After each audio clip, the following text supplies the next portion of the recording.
Hey guys, this is Kevin, the VFR pilot, coming to you from inside this little PA-28 with another quick student pilot pointer, something to help you out with your winds.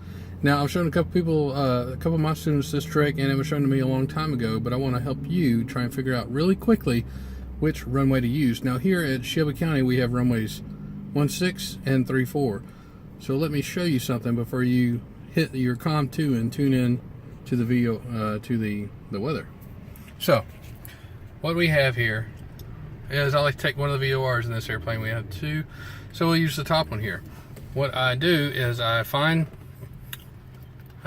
my OBS until I have the runways aligned with the top and the bottom. You can see we have 16 and 34, just like I said we have here at Shelby County. So then I hit COM2 and I listen to the weather. If the winds today have been reporting from 180, blowing about 14, gusting 20, so we're not flying right now. But if the winds are reporting at 180, you can look up here. 180 is south, correct?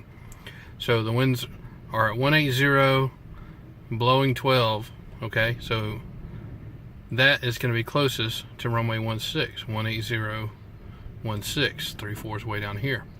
So what I tell my guys is tune in the runways, so we've got those, and then listen to the winds. And if the winds are on this upper half of the VOR, then we're going to use runway 16. If they're on the lower half, we're going to use runway 34. So if the winds are at 180, we're going to be using runway 16. It's closer to 16, so we're going to be using it. And we can also expect, by looking at this, winds from right to left. So we know that for our crosswind correction on takeoff and landing. If the winds were reported at 030 down here, that's going to be closer to 34. Well, if I want to make it really easy, I can just put 34 at the top, and I have 34 there. Now we have winds over here, 030. It's going to be closer to 34 than it is to 16. And we can again expect winds from right to left. So we know the type of crosswind correction to put in as we're taking off and landing. So this is just a really quick tip.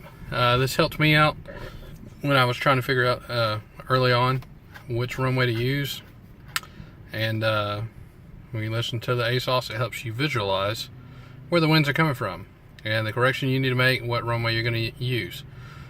This was a big help for me, so hopefully it'll help you guys out. I did have one question. Being able to wrap your head around, well, if 180 is closer to 16, then why am I using that? I should be taking off with a tailwind. Well, our heading, when we take off, we're going to be coming from down here. Our heading is going to be 160, and the winds are coming from 180, so we will have a headwind that way, okay? Which is the way we always want to take off. We don't want to take off with a tailwind. We always want to take off with a headwind.